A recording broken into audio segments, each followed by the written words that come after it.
The United States is committed to seeing that those responsible are held accountable.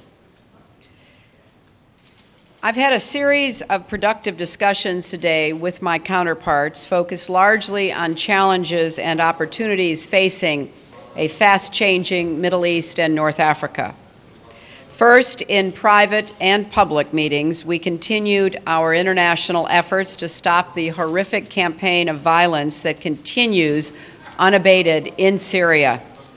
5 weeks ago, we were blocked at the Security Council from even condemning the violence and endorsing a peaceful plan developed by Syria's own neighbors. But we have refused to let that stand in the way of our support for the Syrian people. The United States believes in the sovereignty and territorial integrity of all member states, but we do not believe that sovereignty offers a grant of immunity when governments massacre their own people, threatening in the process the peace and stability we are collectively committed to protect. How cynical it is that even as Assad was receiving former UN Secretary General Kofi Annan, the Syrian army was conducting a fresh assault on Idlib and continuing its aggression in Hama, Homs, and Rastan. I had a constructive conversation today with Russian Foreign Minister Lavrov. We discussed his meetings this past weekend with the Arab League in Cairo, where he agreed on the necessity of an end to violence, full, unimpeded humanitarian access, and a political process led by former Secretary General Kofi Annan and based on the terms of the Arab League and UN General Assembly resolutions. Now is the time for all nations, even those who have previously blocked our efforts, to stand behind the humanitarian and political approach spelled out by the Arab League. We should say with one voice as an international community that the killing of innocent Syrians must stop and a political transition begin. Second, I was pleased to be here today when we renewed and updated the UN support mission in Libya. Last year, the Security Council, the Arab League, and countries around the world acted to help Libya in its moment of need. Today's renewal reflects our continued commitment to Libya and our recognition that our work to help the Libyan people achieve the future they aspire toward is not yet finished. Finally, today we held an informal consultation of the Quartet. We remain committed to the overall objectives the Quartet outlined last September, and we agreed to meet in April. We reiterated our support for Jordanian peacemaking efforts and our call to both parties to remain engaged and to refrain from provocative actions. I also, on behalf of the United States, condemned in the strongest terms the rocket fire from Gaza into southern Israel, which continued over the weekend. We call on those responsible to take immediate action to end these attacks, and we call on both sides to make every effort to restore calm. Now, it is no secret that the pursuit of Mideast peace is difficult work. But the Palestinian people, just like their Arab neighbors, Israelis, and all people, deserve dignity, liberty, and the right to decide their own future. They deserve a viable, independent Palestinian state alongside a secure Israel. But we know from decades in the diplomatic trenches that the only way to get there is through a negotiated peace, a peace that cannot be dictated from outside by the United States, the United Nations, or anyone else, and one we will continue to pursue through every productive avenue. With that, I will take your questions. Good morning, Madam Secretary. This morning with Mr. Lavrov, did you secure any commitments or progress towards getting the elements you need for a ceasefire and getting humanitarian aid into Syria? And two, did you discuss the Russian arms shipments to Syria? Did you ask them to stop that, and what did you say? Well, first, I did appreciate the opportunity I had today to discuss with Foreign Minister Lavrov a week after the Russian elections and after his meetings with the Arab League, the way forward.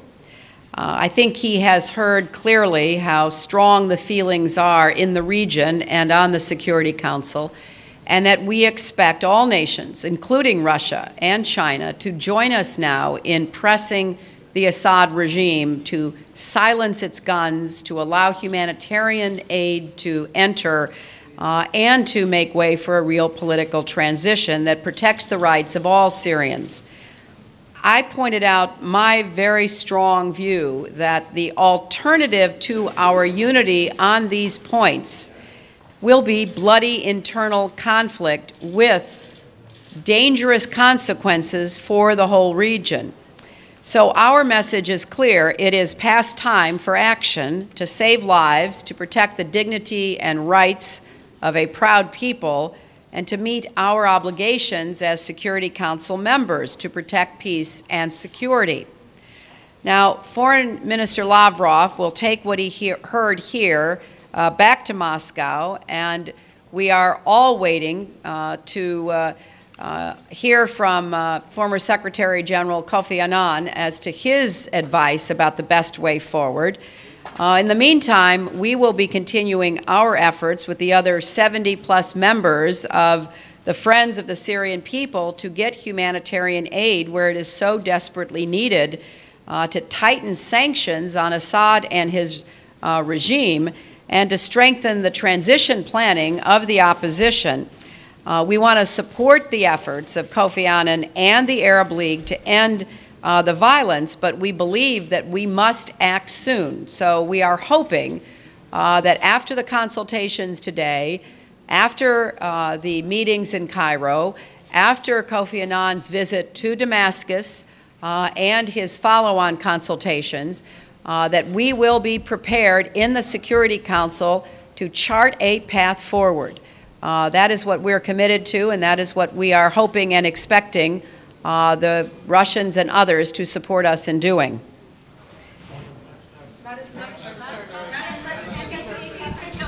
Madam Secretary, thank you very much. On Afghanistan, I was wondering how do unfortunate events like this and the Quran burning affect your diplomacy there, and what might that affect the negotiations with Afghanistan? Well, first, this was a terrible, awful, I can't even imagine the impact on the families who were subject to this attack and the loss of children in this terrible incident.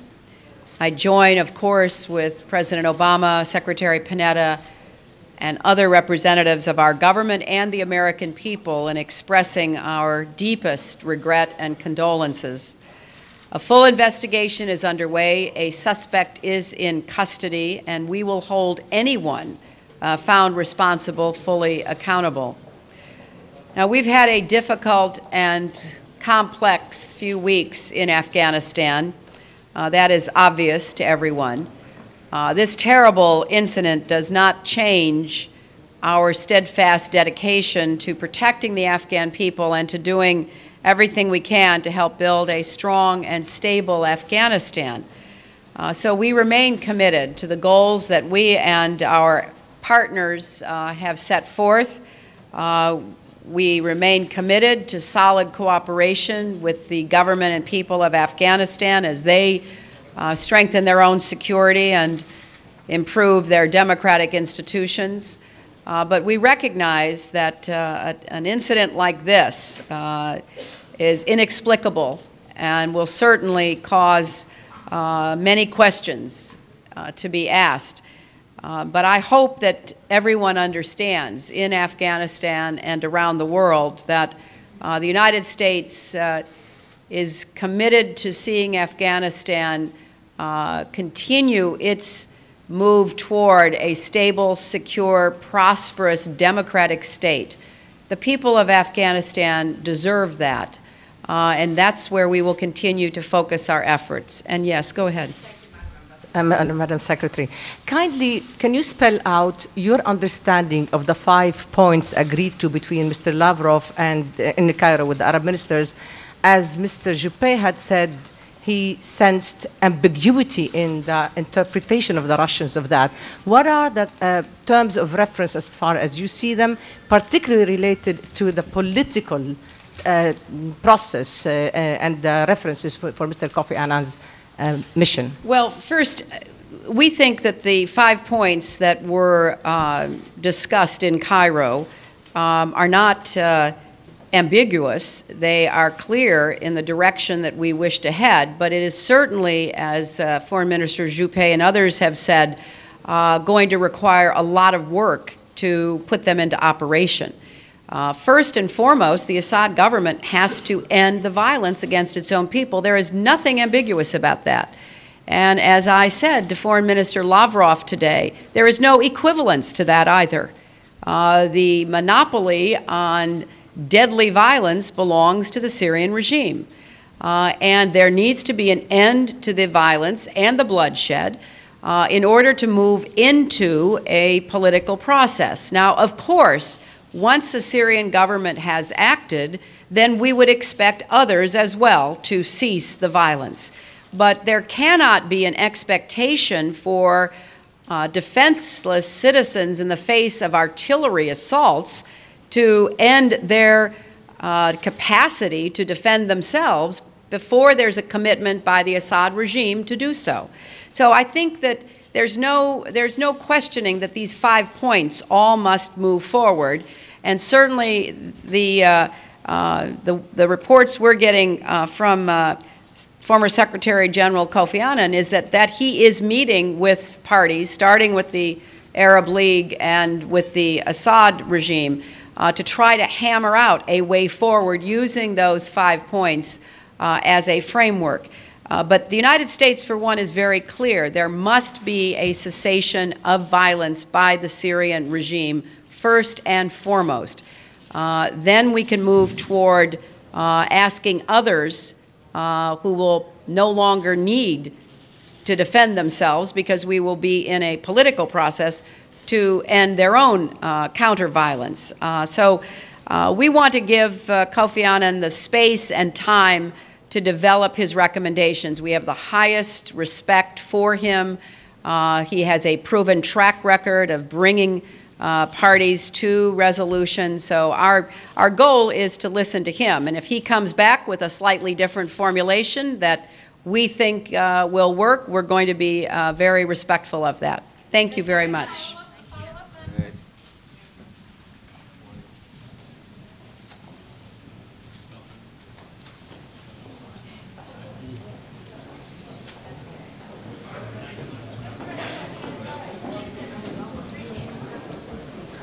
Good afternoon, ladies and gentlemen. Well, as you know, it was the United Kingdom that initiated today's discussion in the Security Council, and I'm very grateful to the foreign ministers of so many other nations for attending what I think was, first of all, an encouraging discussion and debate about the Arab Spring, and which reaffirmed the determination of so many of us to assist in whatever way we can the process of bringing greater freedom and democracy in many countries. We have reaffirmed our commitment to human rights as being universal, and that the experiences of the Arab Spring show the determination of tens of millions of people that such rights are universal.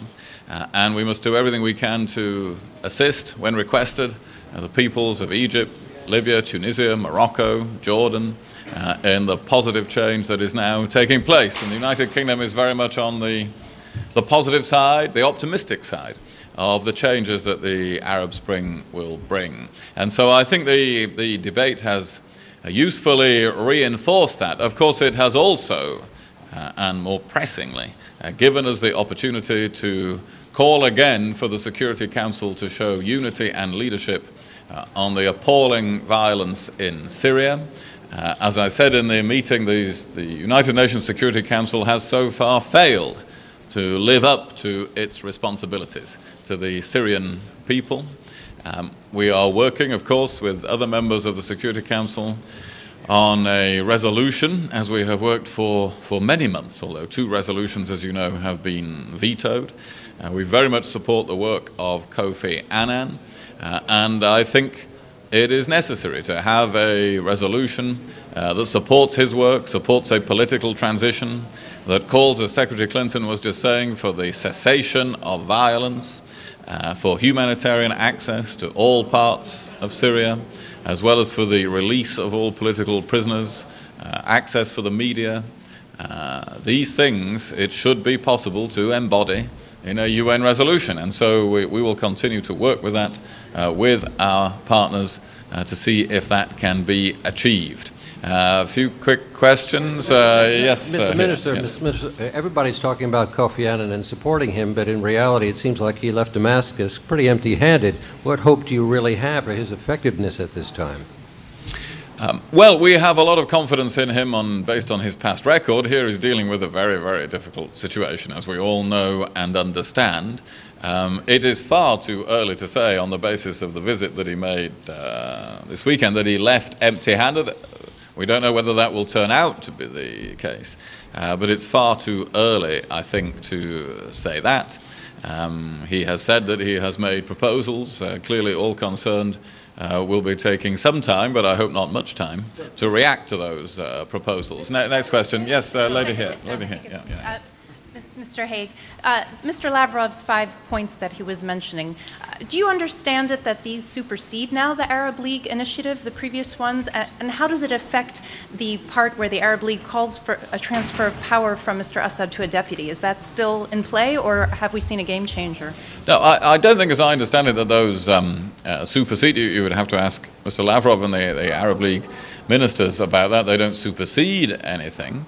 I think it is encouraging that the Foreign Minister of Russia and the Arab League had a discussion, and I think the need for a political process as a result of those, partly as a result of those discussions, has been recognized by Foreign Minister Lavrov as well. Something, of course, that we and many Arab ministers have called for all along. I don't think that changes the view of so many of the Arab ministers, and indeed our view, that the Assad regime is doomed and that Assad should go. That is a long-held view. We've been clear about that from last summer. But perhaps it indicates that in their meeting, the Arab foreign ministers and Mr. Lavrov were able to move a little bit closer together on what form a political process would take. Yes, okay, over here and then over here and then... Given that Mr. Lavrov considered the points he put forward exactly what was in the resolution of back in December, how did you move this forward at all by this day here, if he is not come on board to have a common understanding with you about the terms of reference of a political transition and about the meaning of these 5 points? And what do you mean by these countries or these parties who are putting together the documentation of the atrocities in Syria? Who and how? What do you mean by that? Oh, well, on the last point, I was encouraging other countries to join that. I announced a few weeks ago that the United Kingdom would assist in the assembling of evidence, that we would send experts to the relevant areas outside Syria to document and record the evidence of crimes against humanity. And so we are doing that. I encourage other countries to do the same. I think that is part of an essential part of discouraging such crimes from being committed, and of assuring the people of Syria that the opportunity will come one day for justice to be sought for the perpetration of such crimes. On your point about whether the debate today has moved things on, I think we will see. This debate was not intended to agree a document or a resolution. It was not that sort of debate. Of course, we're having many discussions in the margins of this meeting, including with Foreign Minister Lavrov. And so we will see whether it has moved things forward. But it is encouraging that everybody is talking about a political process. Everybody is now talking about humanitarian aid being delivered, about a cessation of violence, and everybody on the United Nations Security Council, of course, is supporting the work of Kofi Annan. So there are now many common elements. The task of bringing them together in a resolution remains. Yes, two more questions. Yes. Here. Yeah, both Russia and China seem to refer pretty openly to the Syria resolution and how it was implemented. One of them saying the Libya resolution. Yeah, excuse me. And don't mislead the international community and don't exceed mandates. And Mr. Lavrov's second point is this idea of an impartial monitoring mechanism, which is something that China has also echoed. I don't know what the idea would be, maybe to ensure that humanitarian assistance or protection of civilians didn't turn into arming the opposition. What do you think of that second point? And can you imagine agreeing to a resolution which would make it impossible to provide further arms to the opposition? Well, of course, we want any resolution to contribute to bringing about a cessation of violence, and that would be on all sides. And our position for the United Kingdom and the European Union is that we have an arms embargo on Syria completely. So I think where we stand on these things is very clear. We want an end, of course we want an end to violence in every direction in Syria. We want a political process. We want people to be able to express themselves in a free and democratic way, but to be free to do so, not to do so in a violent way. As to any role for a monitoring mechanism or process, well, that would obviously depend on the political process that is agreed, whether one can be agreed through the work of Kofi Annan or embodied in a Security Council resolution. That would depend on that. We're not opposed in principle to such a thing. Last question here. Yes. Sure, yes. The Russian amendments to the last resolution had retained an explicit statement of full support for the January 2nd Arab League plan. Assuming that hasn't changed and Russia is willing to support Kofi Annan's mission, why wouldn't that be good enough to at least get something on the record by the Security Council, something being better than nothing? Well, we'll see. These, of course, are the issues that we're all considering and tackling now.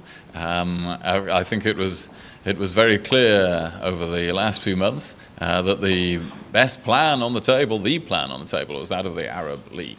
And they put forward a very good plan for the political process in Syria. That was one that we've been happy to support and continue to support. As you know, we've had a difference of view with Russia about that, and that was the real basis of the disagreement on the last resolution. But we are considering all these issues in negotiations and will continue to do so. Okay, thank you very much indeed. Can you address Gaza?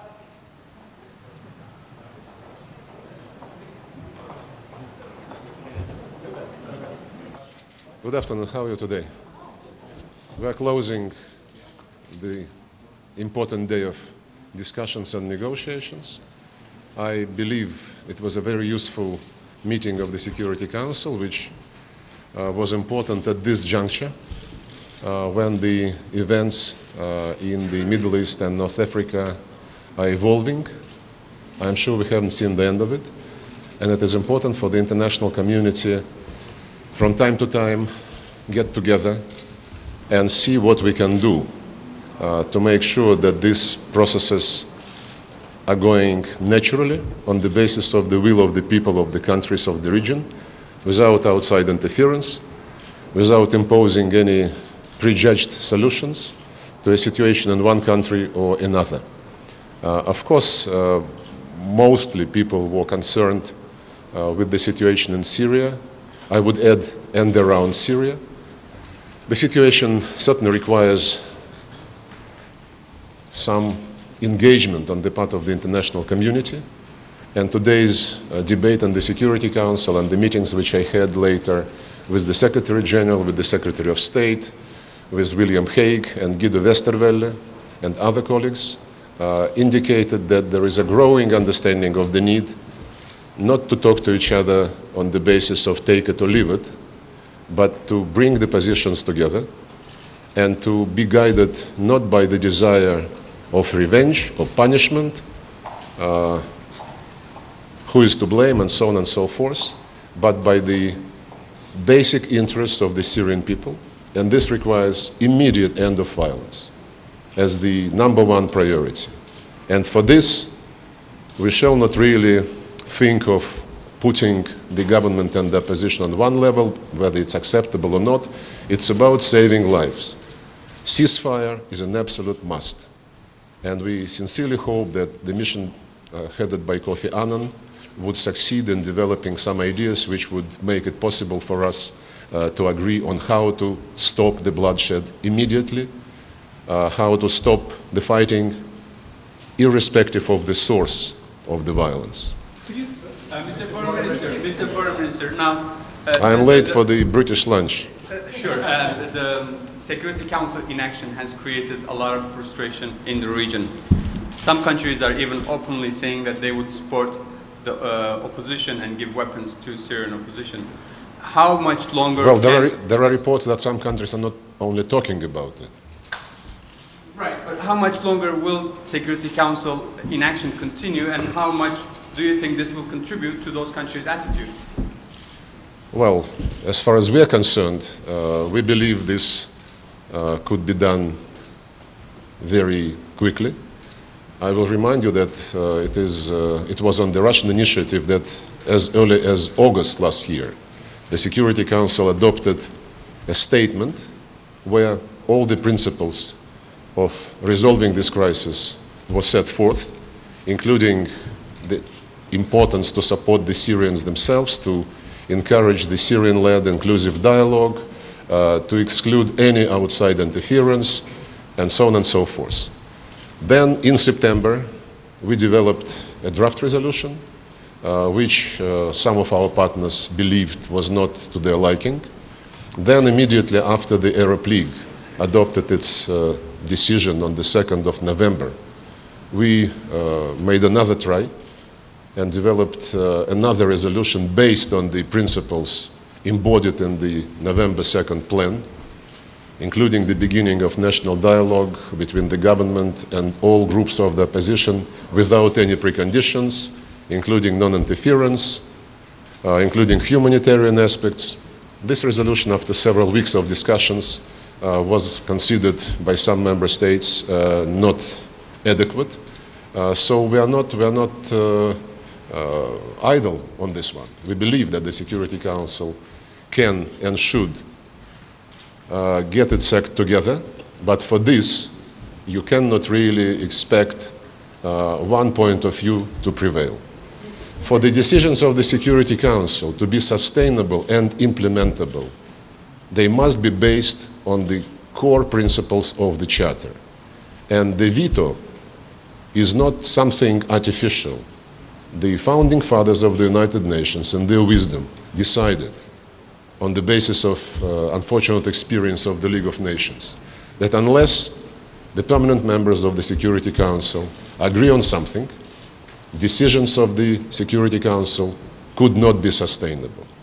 So let's try to be respectful to each other, respectful to each other's position, and let's find common approaches, but approaches which would be formulated in a very clear terms and which would exclude a repetition of the situation with the Libyan resolutions, both of which were grossly violated in spite of the fact that the first one was consensus, and the decisions which would not be ambiguous. Did you speak with the Secretary General about that? When you met with the Secretary General, did you speak about this request that he work with NATO under the MOU to look into the casualties in Libya? And also, what do you mean by impartial monitoring mechanism on Syria? What would that consist of? Yes, I did speak to the Secretary General. I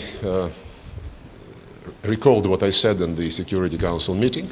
And as far as impartial monitoring mechanism is concerned, I think it's up to all of us to put our minds together and to see what specific scheme could be worked out. Again, we count very much on Kofi Annan's mission.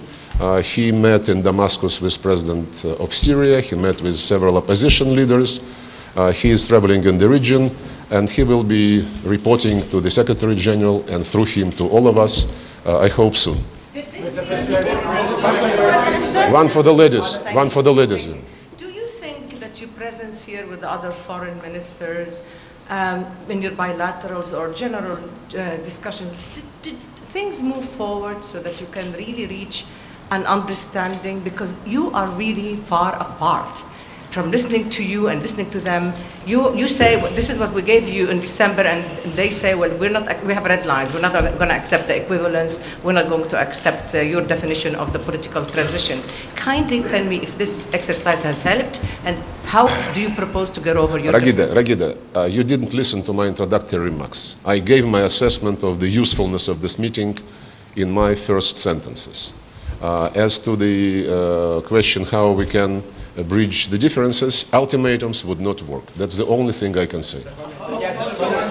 Mr. Foreign Minister. Greetings, Mr. Foreign Minister. There are many experts in the world who believe that the killing on the part of the Syrian government is not going to stop until Russia tells it to or put pressure on it.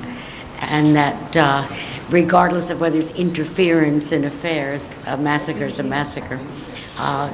Are you putting pressure on the Syrian government? We are in regular contact with the Syrian government.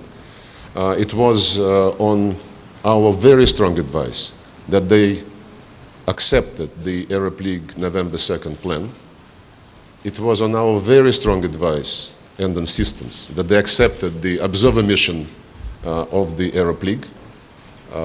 Only to, see that as this mission started working and producing some reports, the Arab League aborted its own invention, and I believe it was a mistake. I discussed it with my Arab friends in Cairo the day before yesterday. It is not honest when people say that everything depends on Russia. I would love to see such a situation for the Russian Federation in the world affairs, and I would also like, to hope that the United States can magically resolve the Middle East crisis, the Arab-Israeli conflict, or stop drug trafficking from Afghanistan. But we all understand that today's problems of the world cannot be resolved by the desire or efforts, even insistence, even action by one country alone. So the people who are fighting in Syria against the government, among them you have this Free Syrian Army. There are reports that some groups of Al-Qaeda are there, and they do have arms in their hands. So if the task is to say that Assad is responsible for everything, therefore he must just vacate the cities, maybe it's something which catches the eye of the people who watch TV. But if the Security Council is not about creating such public opinion, but is about stopping the bloodshed, then we must be a bit more pragmatic.